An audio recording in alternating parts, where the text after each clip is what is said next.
So, wherein I would like to talk about more on how the testing industry actually works in the market. So, how food safety and quality is gaining demand in coming years, and how it will be in the next few years, and how the current trend is, and how the future trend is going to be, and we as a students, how they can get into this sector. So what are the great opportunities with respect to means career opportunities, I mean to say business opportunities, research opportunities. So how and these testing sector, how it plays an important role in food industry, I'm going to talk about. So to introduce myself, I'm Shivakumar. I'm currently residing in Bangalore, and I have a 10 years of work experience in food testing sector alone. So I started my journey with Vimta Labs, where it was in Hyderabad. So it was a contract research organization wherein a lot of food industries give their research projects and testing projects to us, and we are as a food technology student, we are as a food technology people, we used to test the samples and come to a conclusion so that they can use that conclusions in their research or in their manufacturing sector. So I worked during 2009 to 2012. So then I did my master's MTech under the guidance of Shahin Madam in Institute of Chemical Technology, Mumbai. So and after that, I went to I got an opportunity to work with Agilent Technologies for 4.5 years. I worked in Center of Excellence Lab, which was there in Bangalore, and that was the global R&D as well, Center of Excellence as well as global R&D. So in Agilent is being a $5 billion company, it has just 3 global R&Ds, whereas one is in USA and another is in Germany, Waldron, and the third one is in Bangalore. So it's a part of new product development. So as well as to ensure food quality and safety. So until unless the food is safe to the end consumer, we cannot actually have it. So consumer awareness. So if you go to a supermarket, so people earlier, if you wanted, they wanted to pick a oil packet, for example, right? So earlier they were just, if it is a sunflower oil or olive oil, they're okay with. But now each and every consumer is looking for whether there are any added vitamins or any valuable compounds, why we have to pay premium to that oil. So because one oil packet is just 100 rupees and another is selling at the price of 200 or 250. So why we have to pay premium? So unless until it is labeled, we cannot actually, decide on whether to buy this product or not. So also to meet the export policy and needs, meaning, so until unless your product is safe to consume, the importer will not allow your product to enter into their country or enter into their organizations, right? So again, why we need to food test? Of course, regulatory bodies are also asking us to test the products. So by looking at this picture, can anybody tell what is it? Really, a tomato which is found with many pesticides into it, right? So where in the zoomed box has a lot of transition, so close to 160 transition, which is close to 80 pesticides, right? So unless until you test these products and confirm the importer that so these tomato does not have any pesticides, then only they will allow your product into their market, right? So this is so only a food technologist can do. So this is where our role comes into picture. So this is definitely a skilled job, requires skill. So to analyze these spectra and clearly tell the end consumer or end receiver that this product contains so and so amount of pesticide, right? So, and again, even the regulatory accepts only when you clearly tells what is the each concentration of pesticide your product is having. So, where these testings can be done. So one is quality control laboratory, right? So another is CRO, contract research organization. What is the basic difference? Can anyone tell what is the basic difference between a contract research organization compared to a quality control lab? You can type your answer here, or Anybody? you can unmute and answer.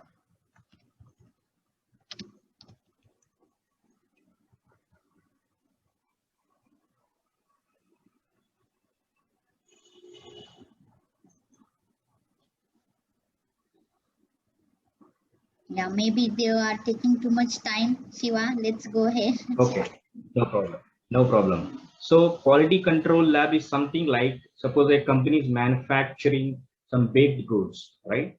So baked goods needs a raw material. So in quality control laboratory, they just test the raw material quality so that they can start processing, or intermediate product where they can just make sure that, okay, our product is going in good direction or not. And they may also test end product, right? So wherein, okay, our product has come to a required product quality or not. So they may test only their products, means always they are controlling the quality at each and every step from raw material to the finished product.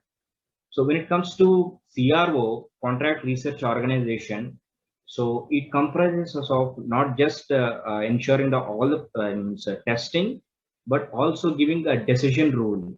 Decision rule in the sense whether this product is okay for the regulatory to submit, will FSSAI or Bureau of Indian Standard accept this product, or Export Inspection Council allow my product to enter into other market.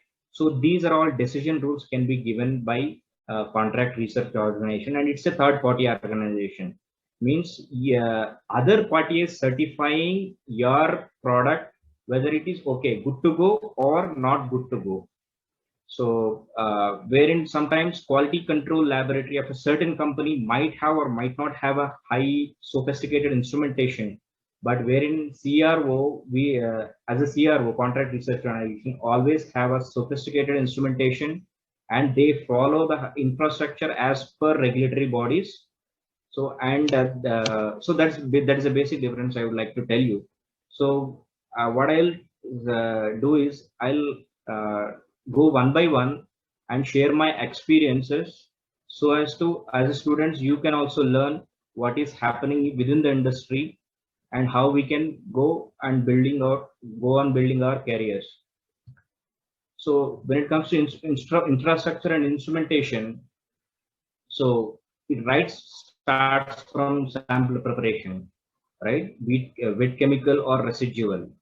Meaning, what is sample preparation, right? Suppose if you get I gave you some mango fruit, okay? So you are supposed to identify whether there are any chemicals or pesticide onto it.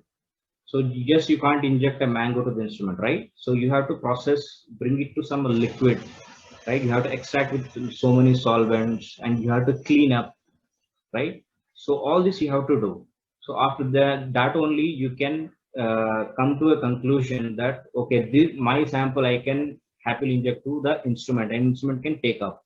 So when you join as a fresher in a testing sector, you are always given an opportunity to work in sample preparation area, because that is the most important thing. That is a ground level, right? So even though you're a bright student, or even though you are you got secured 90% marks in your academics, but when you come to a company or organization, they want you to start from the beginning, wherein you actually should know the ground realities, what will happen when I move from this sample preparation step to the end result. Okay, so always they give you like a basic, not the basic, but the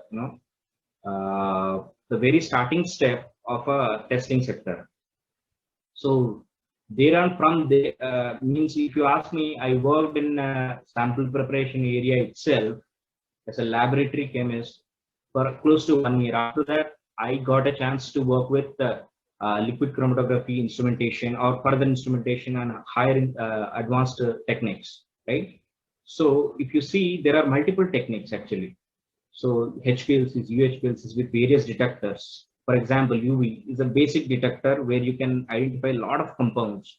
But when it comes to ELSD, evaporative light scattering detector, which is a highly sophisticated and used for only particular things like sugars or any carboxymethyl cellulose molecules or any polymers, right? So light scattering, so it depends. You have to choose some technique.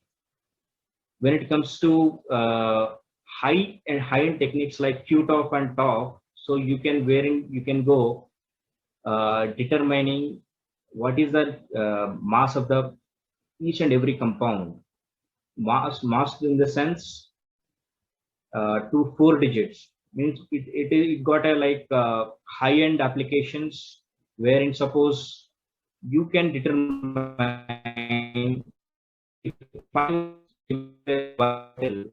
tell not by taste but by instrumentation the history of that wine, meaning from where it has come, what is the raw material, and what is the process they follow.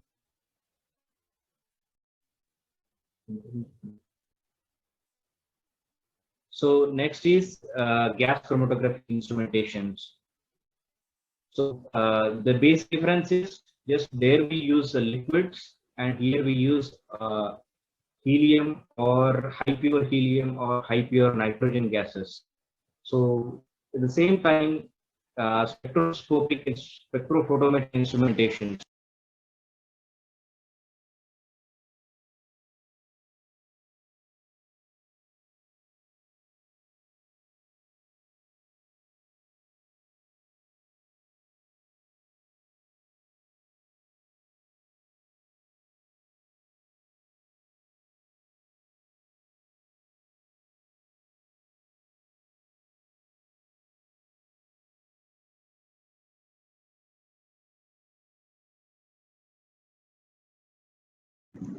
Shiva, can you unmute yourself?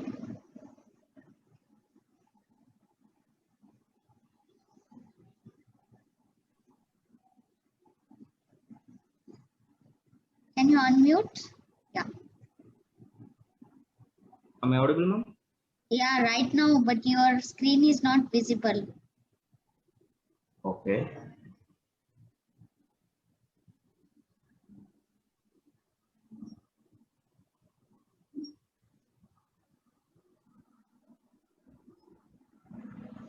Now is it visible, ma'am? Yes, perfect. Go ahead. Thank you.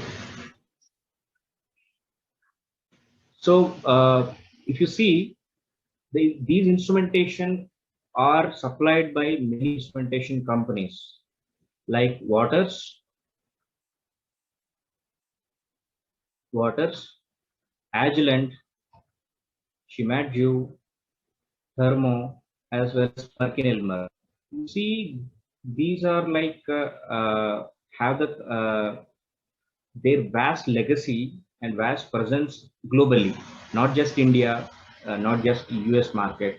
So they have presence globally. If you see Waters, they manufacture only liquid chromatography instrumentation, the first part, right? So if you come to Agilent, they manufacture almost everything. You look at PerkinElmer, they manufactures only spectrophotometry instrumentation. So each and every company has their own specializations and their own market shares. Okay, so how to get an opportunity in these kind of companies, right? So basically these are sales driven companies, meaning so they will look how many instruments you can sell in a year or in a quarter or in a half year. So you as a food technologist or analytical instrumentation person or a salesperson rather, so how you can contribute your technicalities to sell an instrument. For example, I would like to share few things.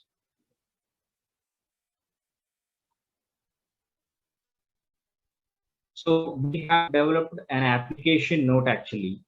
So fat soluble vitamins A and E in edible oil. So this is not developed based on my interest or my boss interest, right? So this was the industry need at that time.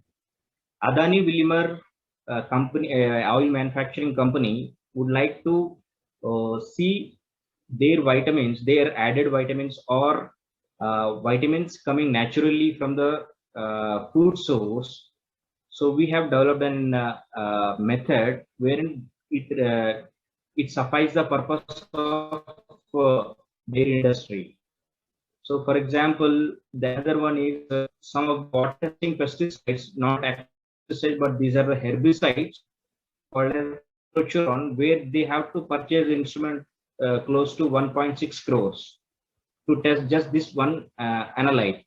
So, wherein we developed an application node wherein they can reach their data quality with just an instrument worth of 25 lakhs, means 1.6 crore directly brought down to one just 20 lakhs. Means these are all real industry, real industry examples where you can contribute your technical capabilities to increase or to add on the revenue of the company.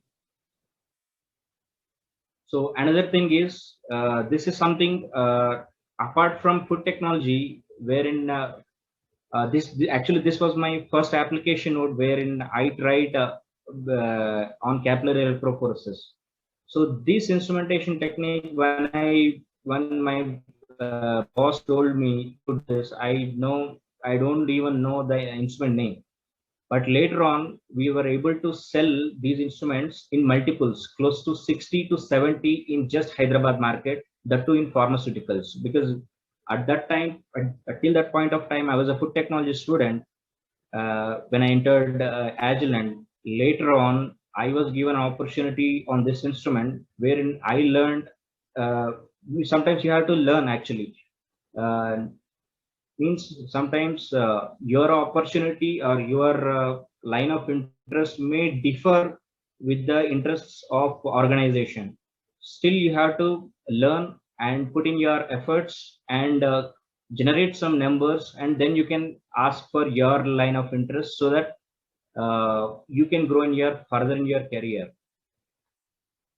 So for example, monosodium glutamates, maybe there was some time wherein noodles got a lot affected, that it got contaminated or it got with MSG as well as mercury and lead, right? So during that time, we developed this application node and we shown our capabilities and we sold in each and every noodle manufacturing companies.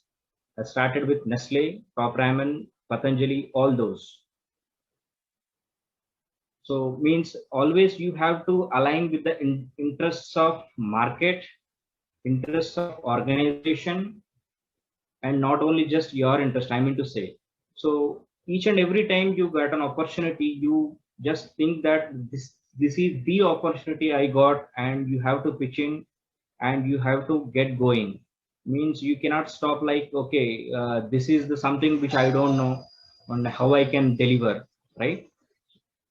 So like this you have to go further, and sometimes these are all driven by sales, right? So though you have an application background, sometimes it is hard to convince a customer by telling your technical capabilities. Sometimes you have to be uh, develop the attitude of sales, wherein even like sometimes competitors also has the same technical advantage. So wherein you have to use your sales approach to deal with this kind of situation and get revenue for the organization, so that you will also grow in your organization. So that's what about infrastructure and instrumentation in a company, right? So you are also supposed to deal with regulatory agencies as well as compliance. So these are the regulatory agencies that a food industry lab or food testing lab basically needs. National Accreditation Board for Testing and Calibration Laboratories, NABL, which is even that NABL is following the guidelines of ISO 17025. And these, I think for the past 2 or 3 years, these bodies have come together as an integrated NABL, FSSAI, Export Inspection Council, and T-Board. They have come together and they will audit. Otherwise, earlier it used to be like NABL used to separately come, and FSSAI you have to again apply, and Export Inspection Council and T-Board separate. Now they have clubbed together to come to audit. So BIS, Bureau of Indian Standards, is a separate body. So usually all the water testing can be done by BIS, IS 14543, be it IS 10500, all this, right? So with this, just the Bureau of Indian Standards, Coca-Cola gives a lot of business to contract research organizations for their soft drink, because water is the main ingredient for all of the beverages industry, right? So be it Coca-Cola, even the and other beverages. So water is the key ingredient, wherein they have to test for herbicides, they have to test any turbidity is there, they have to test a basic, right from basic parameters to high level testing like heavy metals, right? And pesticides, herbicides, all this stuff. So another body is European Commission. So these last 7 to 10 years, this European Commission is much proactive into the Indian market. So wherein people used to have just maybe palm oil or sunflower oil at those times, but the trend has been changed, right? So they are injecting their products into our market, like olive oil.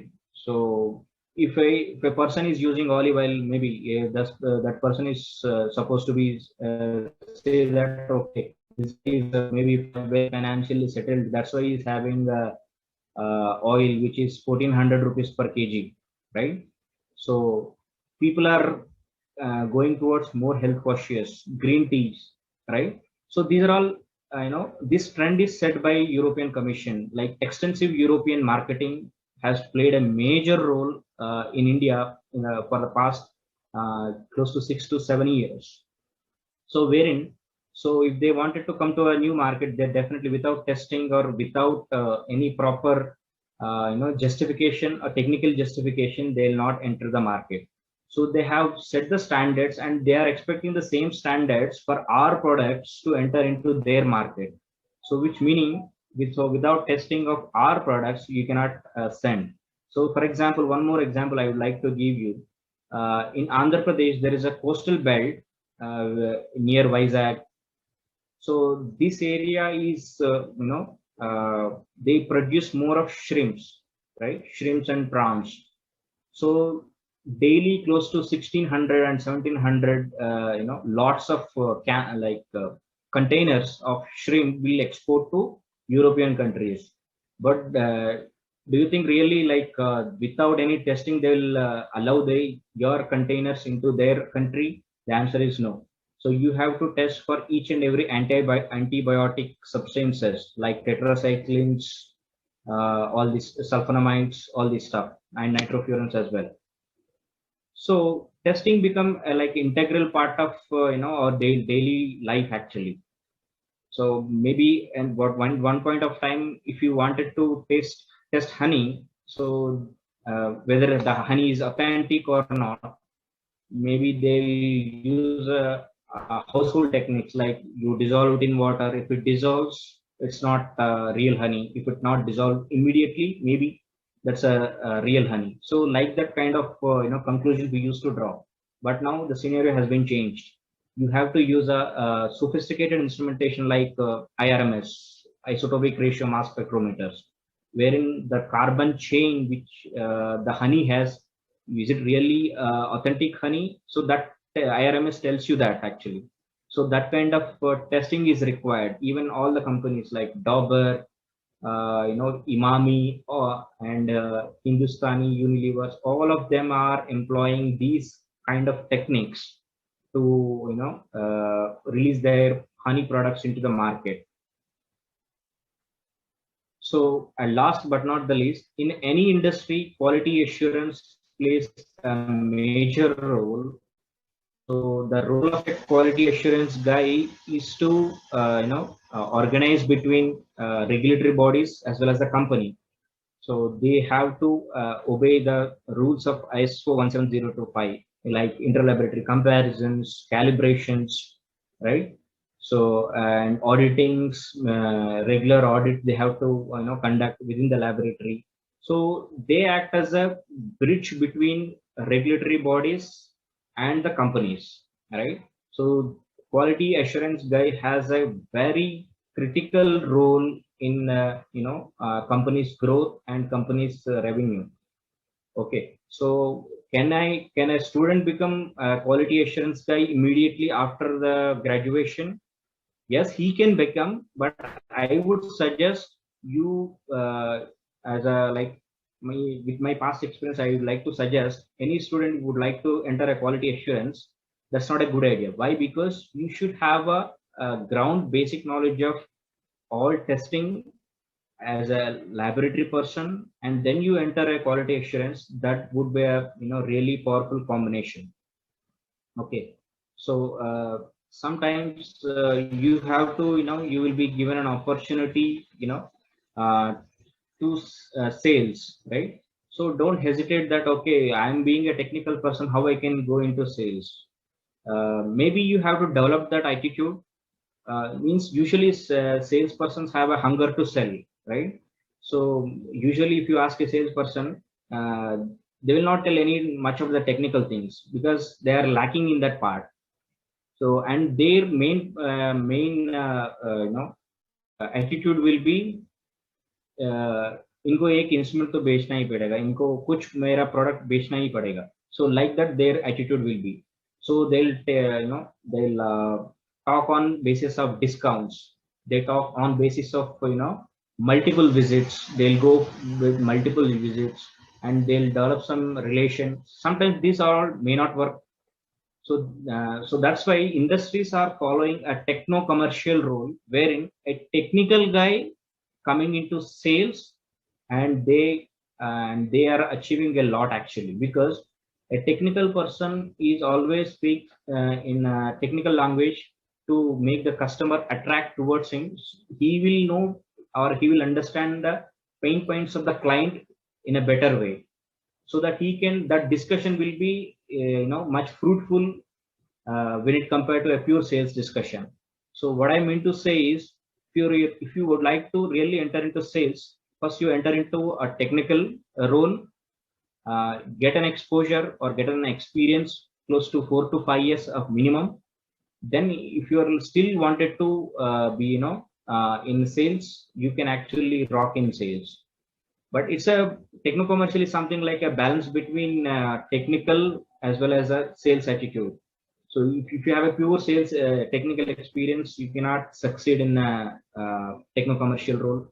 If you're having just sales background, talking about offers, discounts, you cannot win the deal, right? So these days, industries are always looking for techno commercial roles, and they are ready to pay a minimum salary of 10 to 15 lakhs per annum in the industries in a commercial role, techno commercial roles. Maybe I feel like this is my opinion. Start with technical, and still if you have a hunger for sales, then like that is a powerful combination of technical and a number game, means the sales. So as a CRO, maybe I just in the initial slide of my presentation, I told that a QC laboratory is very much different from contract research organization. So with respect to wide variety of testing, basically, because chocolate manufacturer may always look for just their product, but CRO has like wide variety of testing services, like right from nutritional analysis, okay, toxins, organic pollutants, and much more. You see, few of the things actually I put a star mark in it.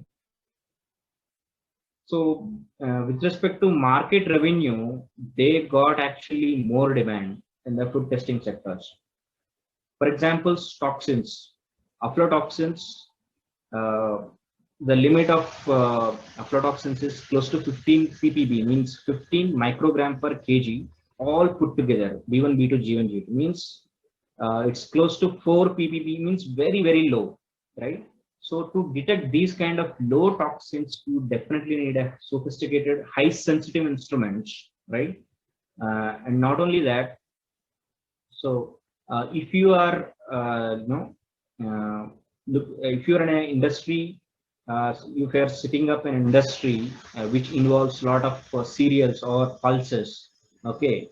So, for example, Mars is a company which manufactures chocolates like Snickers. Okay, Snickers uses a lot of nuts actually, peanuts, hazelnuts, all these.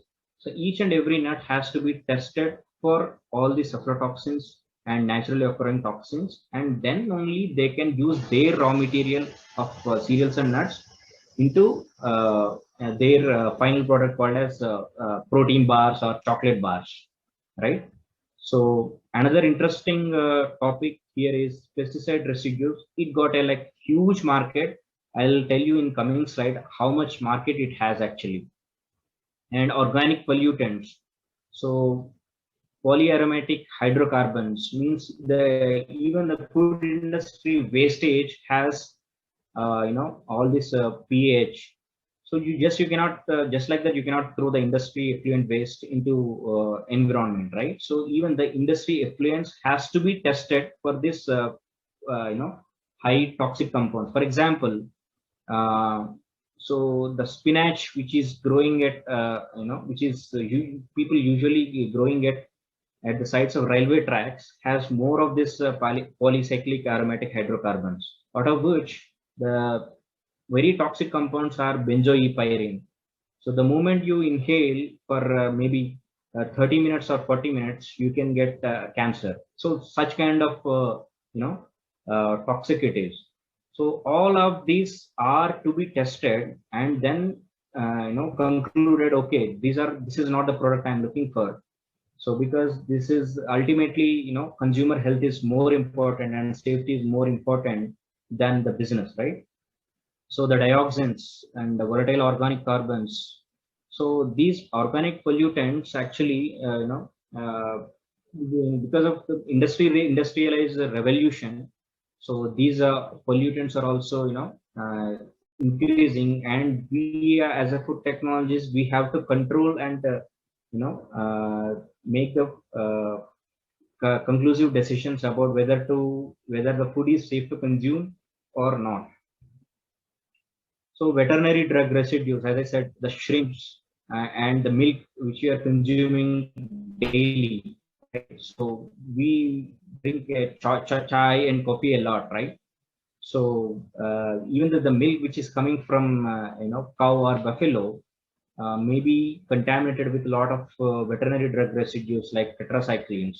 So they give injections to animals to get the milk, and that milk is processed and packaged in a polythene packet, and they are selling it to you. So unless until it is tested and concluded that that is safe, you cannot even get into the market and safe to consume.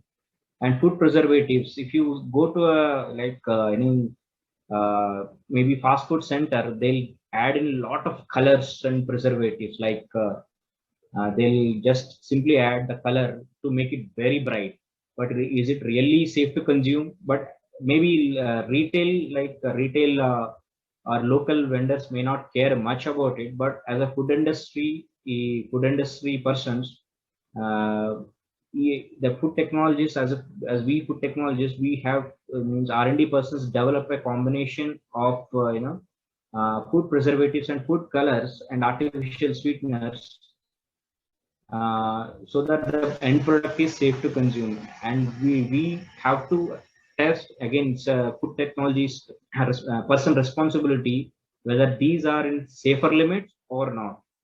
And food microbiology, like how important a microbiologist can be in a food organization or food industry, means unless until it is tested for these parameters, like example bacterial counts, coliform counts, you cannot actually release your product into market. Food molecular biology, these days rapid test kits have come up for quick microbial results, wherein usual microbial test may take 1 or 2 days, but wherein these test kits may give quick results. And advanced molecular biologies also have come up, like gene sequencing and GMOs identification, like real-time PCR techniques, all this stuff. So shelf life studies, if you pick any packet, they're labeling best before or consumed before, and the expiry date is so and so, right? So how come they can come to a conclusion of this based on their shelf life studies? So each and every product, I feel, should be undergone for shelf life study. Like they, at least they can do as accelerated shelf life studies, if not a longer shelf life studies. So wherein they can keep in various humidity and temperature chambers, so that and observe for at least close to 6 months to 1 year, and observe how the product is behaving. For example, cookies got oil, like wheat flour, sugar, and a lot of other ingredients. These ingredients may deteriorate over a period of time, right? So it may give some kind of rancid test if you keep for 6 months or maybe 1 year. So until unless you make sure that okay, this product is safe to consume even after 1 year, you cannot establish like expiry date. So these shelf life studies are picking a lot of demand in food testing. So again, I star mark the next thing, food packaging. So till now, pharmaceutical market got a lot of interest in extractables and leachable studies. So actually, this extractables leachable studies require a lot of skill in all of the high sophisticated instrumentation. So till now, it is like booming. It got a booming demand in pharmaceutical sector, and I have no surprise that will carry forward to food industry as well in coming 4 or 5 years. So these extractable leachable studies, like suppose you are having a Bisleri water bottle. So now you may not be interested. Okay, is there anything leaching from the packaging container to the water or the food product? You may not be interested now, but in coming years, you definitely have to test potential contaminants like phthalates, like argon oxes, any inks or any ink migration is happening from bottles to your product, right? So these got a huge demand in coming years. So water testing. So water testing is I can say is a basic testing. So any kind of industry, food industry uses water as their primary ingredient, right? So as per regulations, you must test each and every water. And some of the specialized tests like potato chips got contain acrylamides, and while storing in godowns, so they might be doing some fumigation. And what are the fumigation products like ethylene oxide, ethylene glyoxide, like that, and plant growth regulators, and some of the energy drink ingredients like taurine, and some the Red Bull, right? That go, I don't know that get you wings or not. but they got contain a lot of other ingredients like caffeine, taurine, inositol, inositol, all this stuff, which they say that they can increase your metabolism of your they may metabolism, and they can increase your energy, not be because of natural things, but because of the other ingredients. And the vitamins, they use vitamin enantiomers, like vitamin D2, D3, phylloquinone, menoquinone, all these stuffs, right? So these has to be tested if it is a like beverage industry, like energy drinks. These are the special ingredients they actually use. So and unless until you test it and declare that this is in safe limits to consume, you cannot release your product into market. So as I said earlier, so pesticide, if you see the fourth line item, fourth point, the Indian pesticide market was worth $197 billion rupees in 2018. So this market, which is about to increase close to 316 billion rupees in 2000 by 2024 at a CAGR of compounded annual growth rate of 8.1% in this maybe 5 years. So you can see like how pesticide market is growing up, and how these our crops are actually sprayed by pesticides.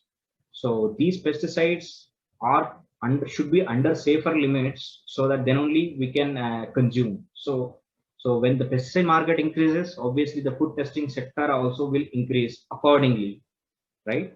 So you can see like growth opportunities in food testing sector as well. So if you work in a CRO, you will definitely have high client exposure, because you are doing a wide variety of testing, right? So for example, the Coca-Cola company and PepsiCo, Coca-Cola manufactures soft drink beverages, where you can get the knowledge of water, simple syrup like sugar syrup, and additives like sodium benzoate, and they add a lot of other preservatives like benzoic acid, sorbic acid, and they add some food colors like tartrazine, Ponsifor, new cocaine, right? So if you no need to work in a company like like Coca-Cola, right? So you can get the knowledge of ingredients of Coca-Cola in a CRO. At the same time, you can get the exposure of products on Nestle. So Nestle manufactures infant formula, a lot of infant formula, wherein they label all the vitamins, special ingredients, and basic fats and proteins on onto their label, right? For example, even the ITC is majorly, recently coming up in a big way in FMCG. Their main business is cigarettes, accounting close to 80% of their market share. And such a company, which was pioneer in cigarette manufacturing, they're also looking alternative business, so like FMCG. So they are growing. Means recently, I think they posted results from 7% of their business from FMCG. They increased to close to 11.5%, which is like tremendous, I can say. So like Tata Tea, so they they manufacture the green tea. So green tea in these years, that's a revolution. So not all your green teas are safe to consume, because green teas, the manufacturers of green tea, they spray a lot of pesticides. But when it comes to market, only those products or those green tea batches should come which are in safer limits, right? So all these companies, you can have exposure in a contract research organization, because they'll send out samples to contract research organization, and you can actually test knowledge, have the knowledge of all these products. Okay, so during your initial stages of career, I feel like learn as much as possible. So you never know like which company requires your skill and at what point of time, right?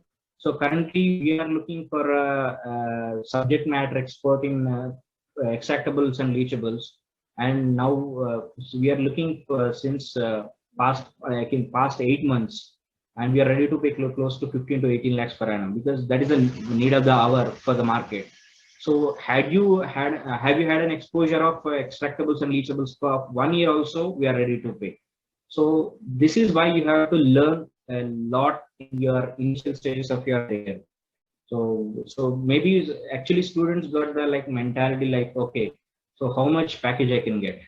8 lakhs, 10 lakhs, then only I'll join. If it is 4 lakhs, no, I will not join. Otherwise, yes, I mean, I feel at least you should have a basic package of 5 lakhs per annum. But still, I feel you give more importance to learning. So at one point of time, maybe second company or third company, you can get into that company with a huge package, and when your contribution is will be in high demand to their company, and they can leverage your technical knowledge, technical knowledge. They can you can maybe beneficial to their revenue, right? So always in initial stages of career, learn and learn. Only these should be our priority, not only just the package, right? And not just the package. Sometimes what happens is even you can learn a lot in a smaller organization than MNC, because MNC is like got an organized structure. So if you are given an opportunity in one thing, sometimes maybe you have to work more number of years in that particular area. But when it comes to smaller organization, you can get an opportunity to work anywhere, like in maybe sometimes in testing, quality control, production, maybe in the packaging or R&D, like many sectors you can work with. So I'm not saying this is the criteria, but usually what I mean to say is, so don't go always go for like, okay, if it is an MNC, then only I'll join. If it is an 8 lakhs or 10 lakhs package only, then I'll join. So it's like always a learning curve. Sometimes you start with maybe 3 lakhs package or 4 lakhs package. In the next company, you can go with like a higher package in a like very big MNC. So all you need is skill. So what you learned is matters, and in which area you learned and how much you contributed, it definitely matters. So coming to research oriented, also I would like to share, maybe you have some like till now you may be having some dimension of research. So with the latest instrumentation techniques, you can extend your scope of research to another level. For example, so there were some days like where wine used to be sensory evaluated. Okay, this wine is which wine is quality, which wine can give more premium, like that. So so if you see the vineyard from France and the China are different, right? How you can come to a conclusion? So with the instrumentation techniques, wherein you use a special tool called as MPP, like Mass Profiler Professional, meaning each and every molecule in the wine has got certain mass and certain characteristics, behave certainly. So these are the key key information wherein you can decide, okay, this how authentic this wine is, and what is the source of or origin of this wine. So what kind of ingredients they have been used. So these kind of information you can conclude with high-end instruments like LC QTOF, quadruple time of flights, right? So and there are some techniques like gas chromatography, QTOF MS, wherein you can add in another dimension to your research, wherein you can actually decide, okay, this variety of rice, where it's coming from, how authentic it is, or a variety of saffron, which is extremely expensive, right? So they for 1 gram of maybe 100 mg of saffron, you have to pay more, right? So if you are paying premium, obviously you should know more about it, right? So with these sophisticated instrumentation techniques, actually you can adding more value to your research, so that much better publication may come up, and you can grow technically also, and you can help, you can give your contribution to the society as well. So, for example, like you can determine geographical origin of rice and olive oil origin determination. So these are the adding additional advantages where if you use sophisticated instrumentation. So with this, actually, I'd like to conclude this presentation. So, madam, we'll switch over to any question Q&A session. Yes, thank you, Shiva, for such a wonderful and elaborative talk on analysis and being in a research.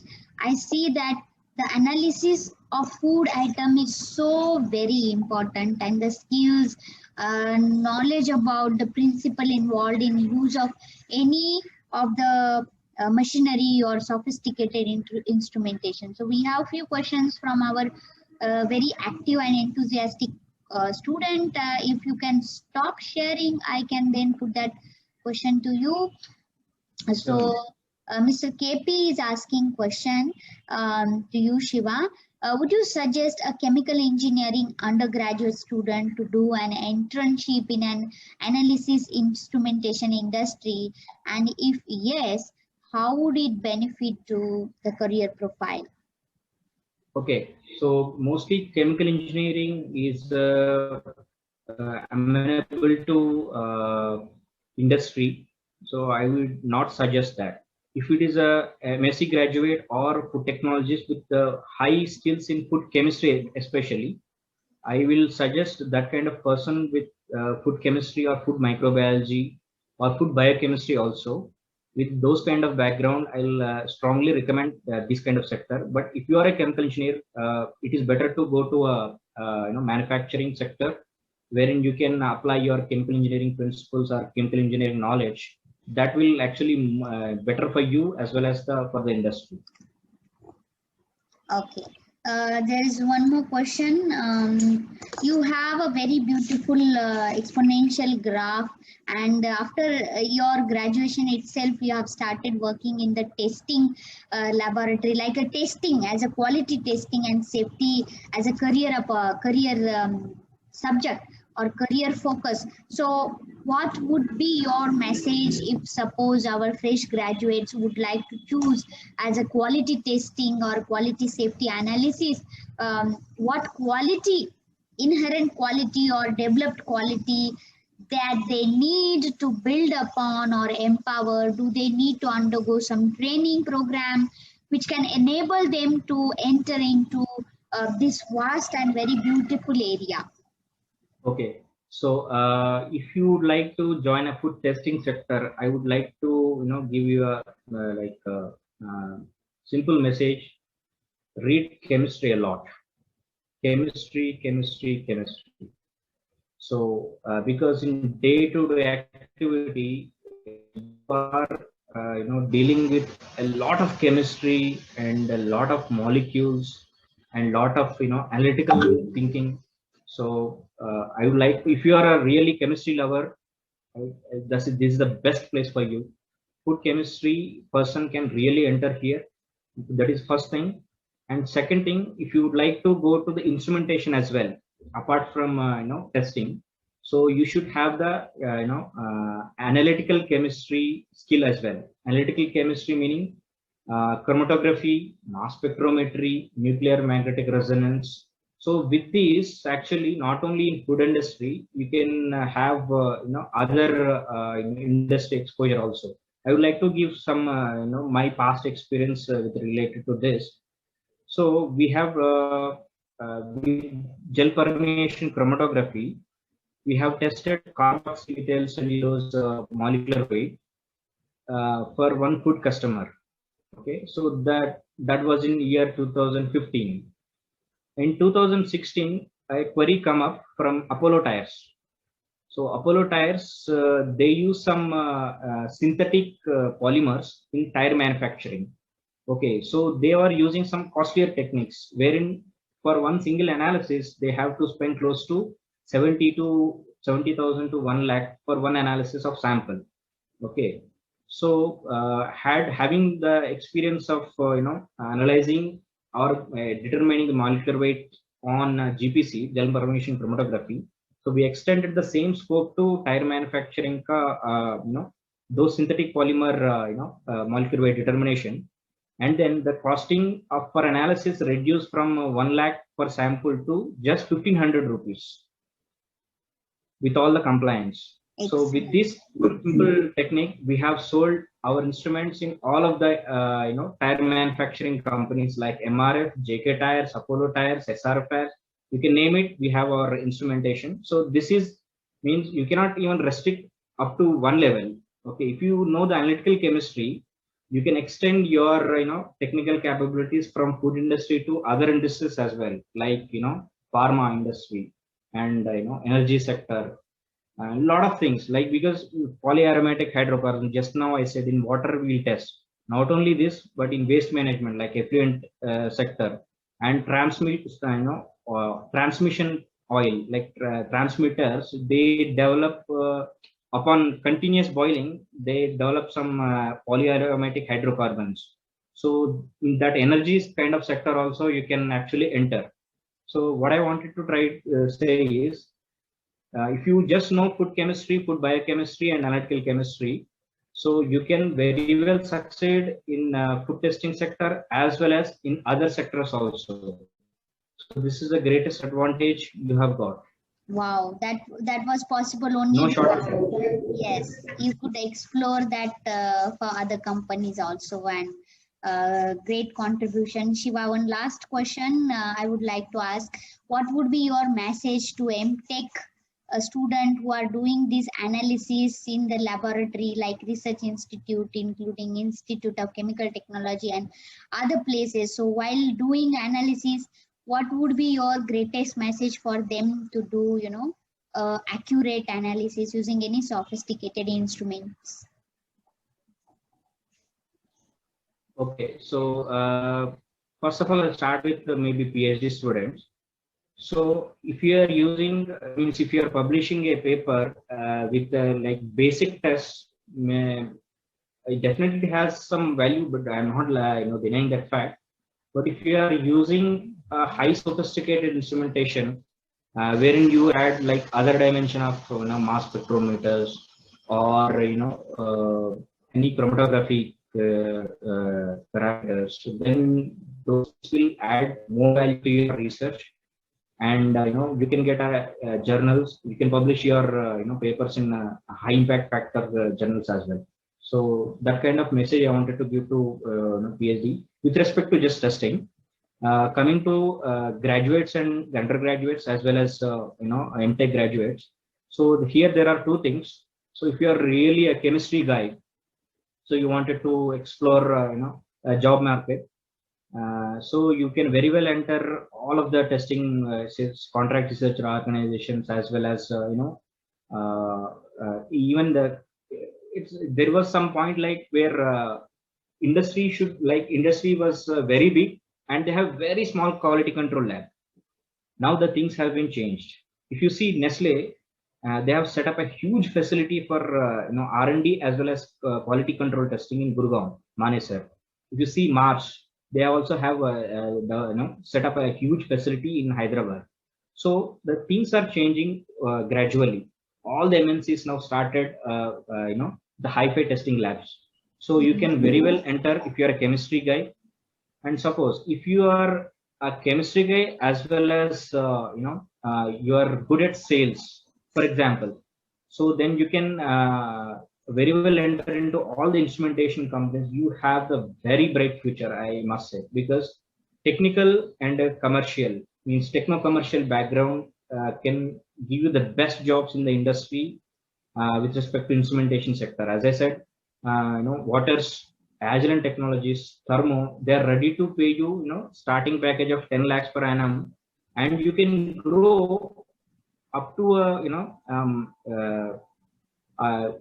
food managers, like in sector. Because I have seen one person called as Ankur Srivastava. He was a MSc graduate from VIT, Vellore Institute of Technology.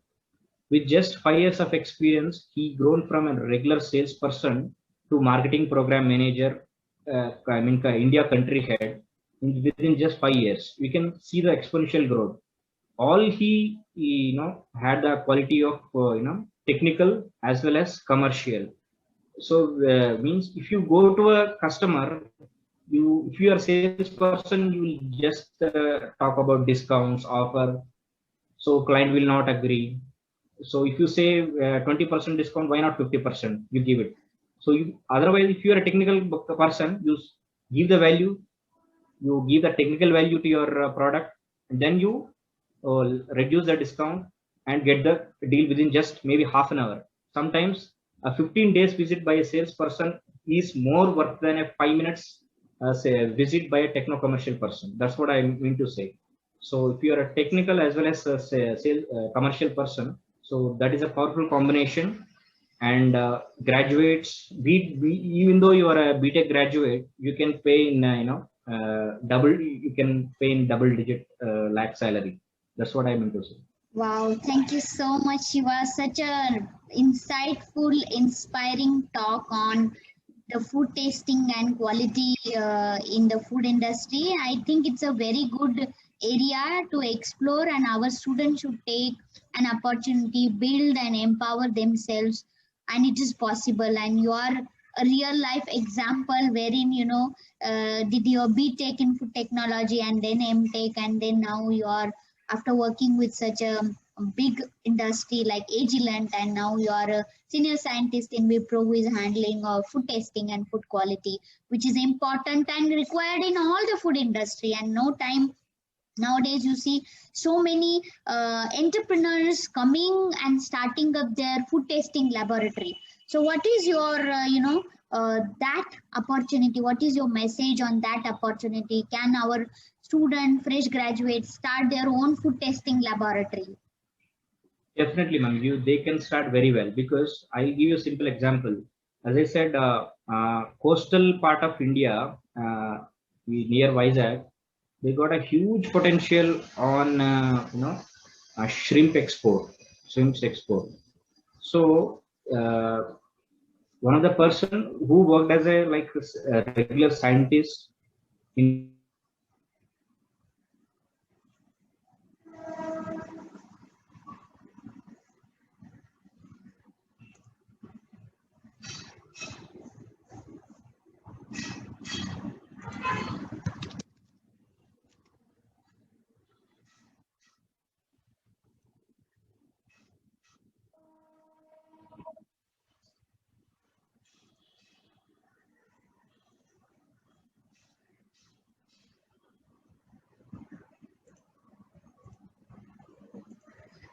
Hello, Shiva, are you there?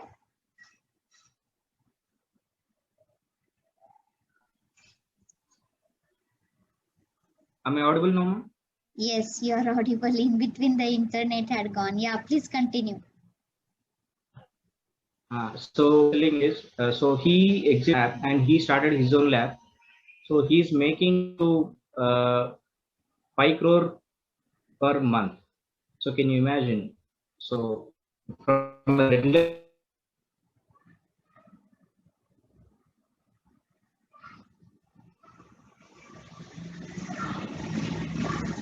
basic market research, where which market is giving high potentials, and get some accreditation from regulatory bodies within maybe 3 or 4 months you can get, and then you can start your own laboratory. So, and again, so even our government is also giving close to 50% or 25%. I am not exactly sure about the number. You can get a financial aid from the Ministry of Food Processing as well. So maybe if you are really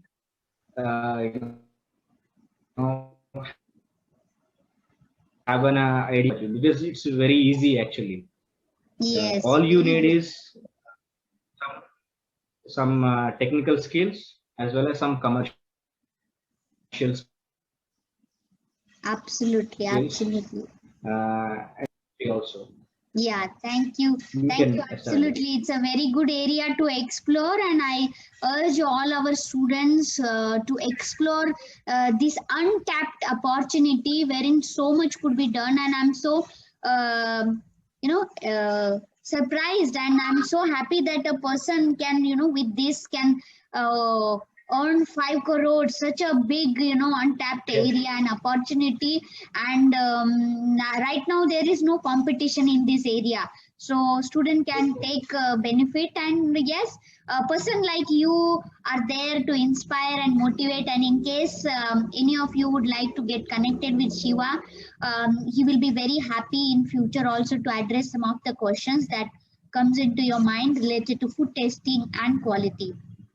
So with this, I would like to thank you, Shiva, for taking out your valuable Thank time you. from your very busy schedule and being here today and share your expertise and insight, particularly in this untapped career opportunity in food science and technology.